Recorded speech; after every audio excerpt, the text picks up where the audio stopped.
Hope everybody's having a great day today. So this BMW M3 was dropped off for a 7-year coating and a 1-step correction. Now, this color is a little hard to see things compared to, like, I guess you could say darker colors like black and stuff like that. Overall, the condition wise, I give it probably like a 7 out of 10. It was in really good condition. It actually had some good protection on it. And this is actually the owner's, this is like his, I guess you could say his weekend car. This car is not daily driven all the time. It sits in the garage and they basically drive it on the weekends or, whenever they feel like driving it. But yeah, so this client actually came off of TikTok, which is crazy. But I remember a couple of months ago when I said I didn't want to do ceramic coatings and I had no motivation to do them, and then eventually, I got enough requests, and I was like, okay, I'm gonna add the service, and I added the service, and here we are. I'm doing at least one a month. That's my goal. That's what I've been doing. So I've been doing at least a correction or a ceramic coating once a month, having them drop it off at the house. Now, there's some issues when it comes to having a home-based shop like I have. And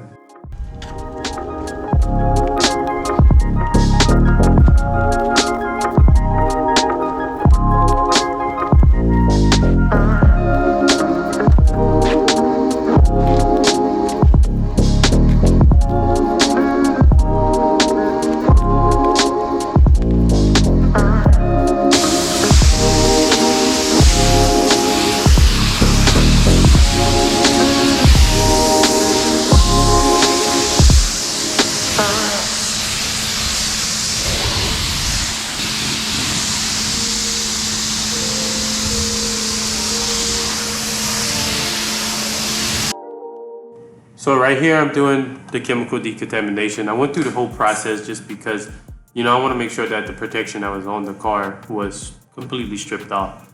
I'm using Purple Prep by Superior Products. Now, in the beginning, when I was doing the wheels and tires and all that good stuff, I'm using Dark Fury. That's diluted 4:1. Dark Fury is a very versatile product because you can use it for a lot of different things. Now, you do have to be careful with it when working with it in direct sunlight and all that stuff. But if you like working in a shop and stuff, you're probably good. And then as far as foaming it down, y'all should know by now my product's Cherry Foam by Superior Products. And then that specific first foam down was like a strip wash. So that's just some new stuff that I'm pretty much trying out from a local detail and supply store. Now, there was a little bit of protection left after I was finished, but that's gonna get stripped off when I start doing the correction phase of things as well.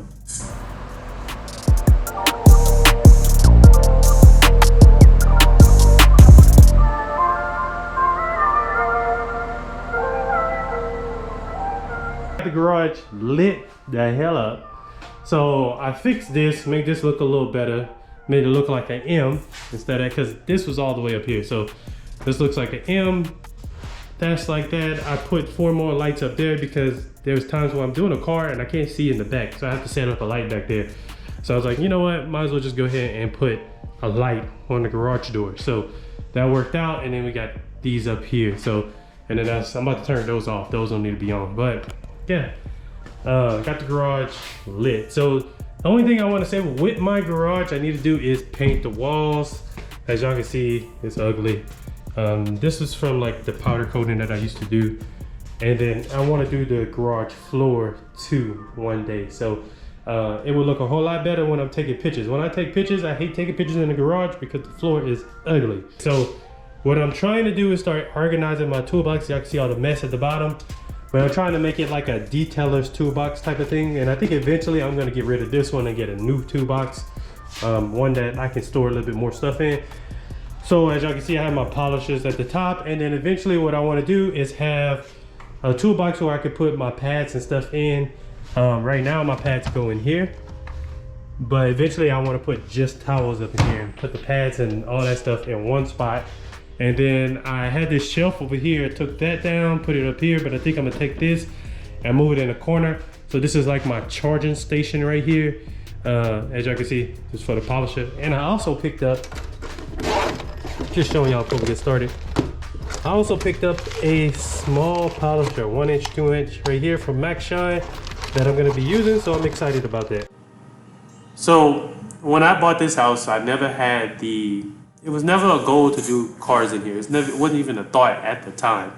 But when I was looking at houses, the requirements, it had to have a garage or a storage place. At the time I was doing cups and shirts and stuff, so I needed somewhere to put that type of stuff.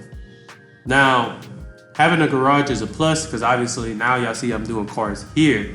But one thing I have noticed is the side of town that I live on. And people don't talk about that is that people will say, okay, you could do cars at your house and this and this, but people will judge off of where you live at, your location. It doesn't matter if your house is clean, grass looking good or whatever. If the person from San Antonio, they lived here, they know about the northwest, east, south side. As soon as I would say like the east side, hey, you can drop it off to the east side. A lot of people are like, nah, I already know, like that's the issue, because they already thinking, oh nah, that's not a good side. At the time when I bought my house, I really didn't care about that type of stuff. All I knew was to avoid the south side, and that was pretty much it. And I knew I couldn't buy nothing on the north side because that's where the higher income people at. I knew that was off limits. So it was either the west side or the east side. And then from my understanding, the west side is more so like military. There's a lot of military people that live on that side.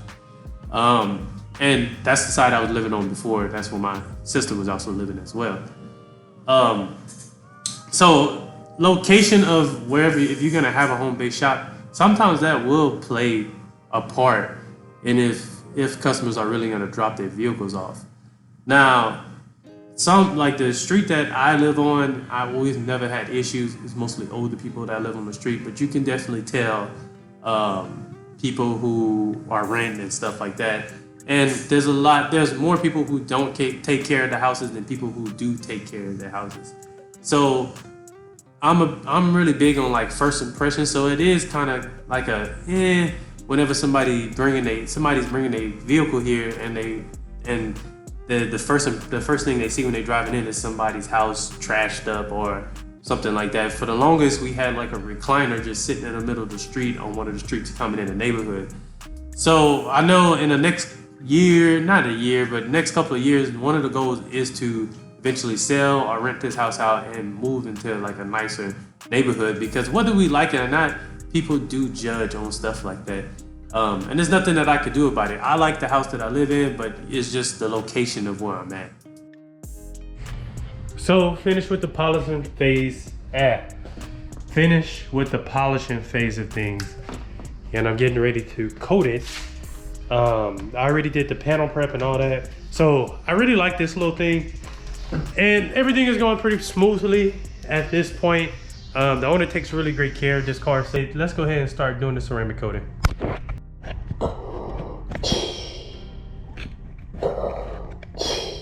Every time I put this thing on, I feel like I'm Darth Vader.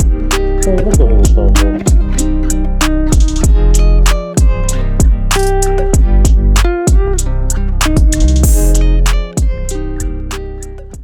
So I have been in situations where I've told people, I'm like, okay, you have to drop it off, and I tell them where I live, and they're like, nah, I'm good, type of situation. And it's, it's all good. There's no hard feelings. I understand where they're coming from. Even though their vehicle is safer in my garage than it is at somebody's shop, where they're not gonna be there after 8 or whatever, where it's just gonna sit overnight with nobody there.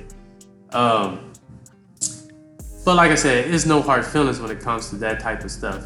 But that is something that I started to notice does make a difference of the side of town that I live on. Now, I'm just pretty much speaking my truth of how I feel about having, I call it a shop, you may not call it a shop, but it's my at-home shop or whatever in my garage. That's what it's turning into. So there are pros to doing cars at the house, is that everything is here. Like, if I want to take a break, I can take a break. If I need to take a little nap, I can take a little nap. I mean, I've done that before, to be honest with y'all. And then I work out of the garage. So obviously when I'm washing and stuff, I wash it in the driveway. And then when it's time to dry off, I just roll it in the garage and dry it off and do what I do.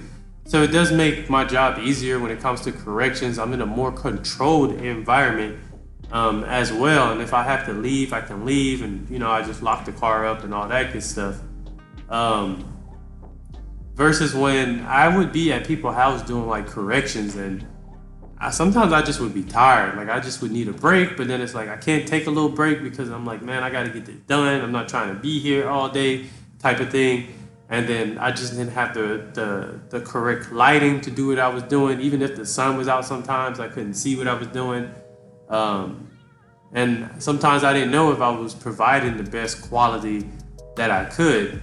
So like I said earlier, that's why I started doing stuff here at the house, with corrections and stuff, and smoke odor removals too. I've stopped doing those mobile because I just don't like sitting around all day.